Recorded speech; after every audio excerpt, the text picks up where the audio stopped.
శనివారం రోజున ఉదయం జిల్లా పోలీస్ కార్యాలయం వద్ద యోగా కార్యక్రమాన్ని నిర్వహించి యోగా నిపుణులచే పోలీస్ అధికారులకు, సిబ్బందికి యోగాలో శిక్షణనిచ్చారు.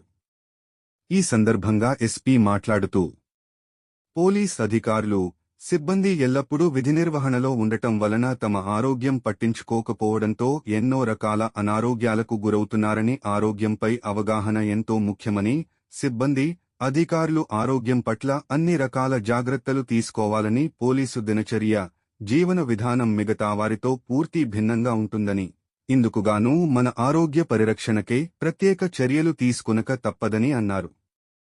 ఆరోగ్యాన్ని కాపాడుకునేందుకు నడక, వ్యాయామం, జిమ్, యోగ వంటివి మన దినచర్యలో భాగం చేసుకోవాలని, ప్రస్తుత పరిస్థితుల్లో వ్యాధులు ఎంతో వేగంగా విస్తరిస్తున్నాయని, వ్యాధుల బారిన పడకుండా ఉండేందుకు తగిన ఆరోగ్య సూచనలు పాటిస్తే ఎంతో మంచిదని అన్నారు.